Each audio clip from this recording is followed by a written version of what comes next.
Truth is a fugitive slave. Help us set the truth free. Mainstream culture dissolves truth through attrition. When you find the truth, beware. The more you are exposed to the culture of two-party politics, superstar drama, and Monday Night Football, the more elusive truth becomes. This is not the news. Welcome to the Knowledge Revolution. Welcome to the underground newspaper. The smoking gun, inflation, and the gross domestic product. When the market cheering, money watching, there's nothing wrong with this picture, mainstream sorcerers talk about the GDP, gross domestic product, it sounds like some immutable measure of the economic health of your country. This is comically far from the truth. According to the U.S. Department of Commerce's Bureau of Economic Analysis, the real gross domestic product is the total measure of the value of goods and services produced by the nation's economy, less the value of the goods and services used up in production, adjusted for price changes. You see, there are two calculations of the GDP, the nominal GDP and the real GDP. The nominal GDP is the GDP before the effects of inflation are subtracted. Essentially, it's the total measure of the dollars spent in a year. The real GDP is the GDP after inflation has been subtracted. Real GDP is the one you hear about on Fox or CNN, etc. According to their echo chamber, the increase in gross domestic product is a little low for a recovery. Now, the real GDP keeps getting revised, so it depends who you ask and when you ask. But according to the BEA website today, the real GDP is considered to be 1.9% for 2015. Let's just say it's about 2%. Inflation is the rate at which the general level of prices for goods and services is rising. This is measured by the rise in the Consumer Price Index. The Consumer Price Index is a statistical estimate constructed using the prices of a sample of representative items, meant to represent the relative dollar cost of a household spending. So the Consumer Price Index is essentially a guesstimate of what things cost for a household, which is then weighted in order to finesse the results supposedly in favor of accuracy. Inflation is a little strange in 2015 because of the crash in oil prices. So let's just look at the Federal Reserve's current estimates that inflation will be about 1.5% in 2016. So here's some rough numbers. If nominal GDP is about 3.5%, and you subtract 1.5% inflation, you end up with a real GDP of 2%. If population growth is around 2%, then the economy is growing in concert with the number of hungry mouths. Everything is fine. There's nothing wrong. Here's the problem. What if the weighted guesstimate, which is the CPI, is not really an accurate representation of inflation? For instance, a household's mortgage or rent expense is their largest expense and constitutes roughly a third of their income. Rent increased about 5% in 2015 and is expected to increase about 8% in 2016. Home prices are increasing about 5% a year. For the average household, mortgage or rent is about 30% of the budget, but in New York or San Francisco, it is often 50% or more. So how can inflation be 1.5%? Medical expenses are growing about 5% a year. Even with the recent crash in oil prices, gas still costs more than it did in 2003. I've seen a carton of organic eggs for $8, and a six-pack of beer costs more than $10. So what connection to reality does this 1.5% inflation number have?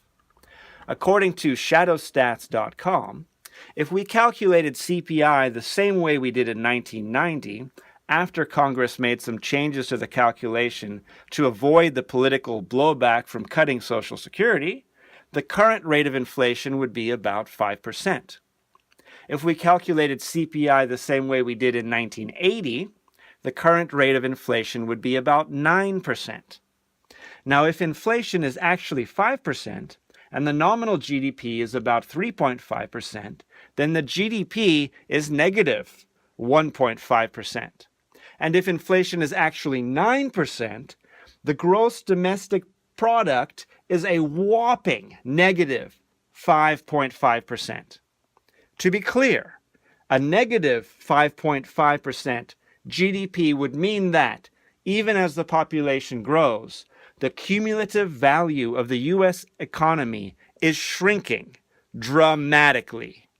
So remember, when mainstream politicians talk about the solvency of Social Security, when Federal Reserve boards pat themselves on the back for the success of their interventions, or when economist pundits cheerlead for a bull market, from the perspective of an Econ 101 course from the 1980s, we're almost a decade in to an unprecedented economic collapse. In the mainstream news, Hillary did not cheat. Trump is absolutely wrong about everything. And there really is no other news. Not in the mainstream news. The Swiss built a 35-mile high-speed rail tunnel under the Alps for $12 billion, then celebrated by undressing, dancing around, and pretending to have sex with a man dressed as a goat in front of a large projection of some kind of eyeball monster. Look it up. This is actually not a joke. The Swiss then voted 76% against a basic or guaranteed income of about $2,500 a month for all citizens. As many nations such as Canada, Denmark, and South Africa experiment or ponder a policy which would turn the idea of earning a living on its head, I want to know, how did the goat guy vote? The total value of assets seized by federal law enforcement agencies has now exceeded the total value of stolen items in all burglaries. Corporate leverage, the total dollar amount of loans to corporations or bond issuances, is hovering near a 12-year high. The purpose of the loans has not been research or business development. Rather, about $4 trillion has gone to stock buybacks and mergers since 2012.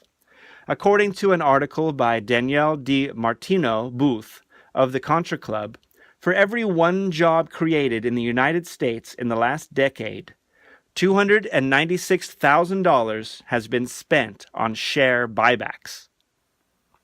In response to a Freedom of Information Act request submitted by Bloomberg News, the Treasury has admitted to a 40-year-old secret deal with Saudi Arabia to exchange U.S. oil purchases and military support for Saudi investment in U.S. treasuries to enshrine the petrodollar and further fund the federal deficit.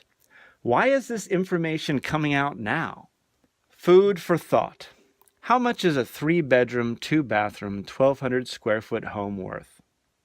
$200,000? $500,000? $1 million? In the Bay Area of California, banks routinely give high 6- and low 7-figure loans to purchase 3-bedroom homes. Well, let's imagine an alternate version of history. The Catholic Church considered usury, the lending of money with interest, a sin and banned the practice amongst Christians until the 1600s.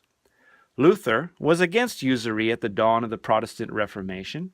Usury remained a controversial topic until the beginning of the 19th century when the Vatican started charging interest on loans itself.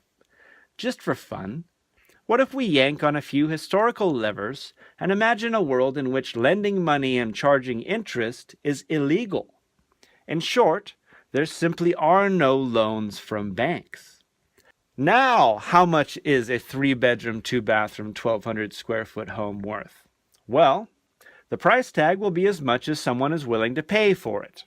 How much would someone be willing to pay?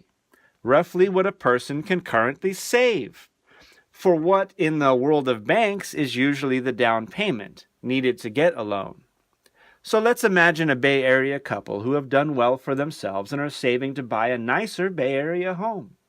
If bank loans exist, then a $1 million loan with a $200,000 down payment would be a normal scenario.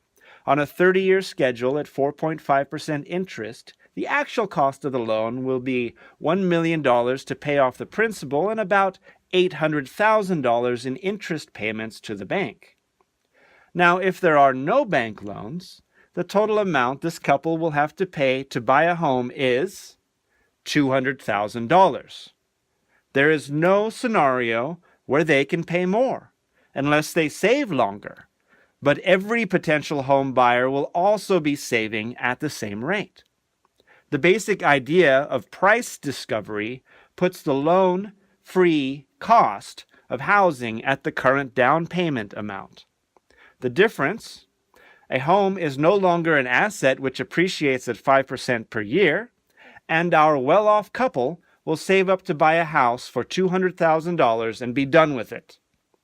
Over the next 30 years, they will pay $1.6 million less for the same house. Now, how much is a 3-bedroom, 2-bathroom, 1,200 square foot home worth? The cost will fluctuate wildly depending on how much you have and how much a bank will loan you. But the question isn't about the cost, it's about the worth. You see, regardless of whether or not you spend your entire working life in servitude to an outsized mortgage, a 3-bedroom, 2-bathroom, 1,200 square foot home is always worth the same amount. It's worth 3 bedrooms and 2 bathrooms.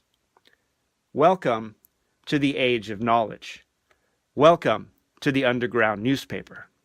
Break the chains of mental slavery. Walk the path of selfhood. Become a knowledge engineer. Sign up for the newsletter and review our information sources at undergroundnewspaper.org.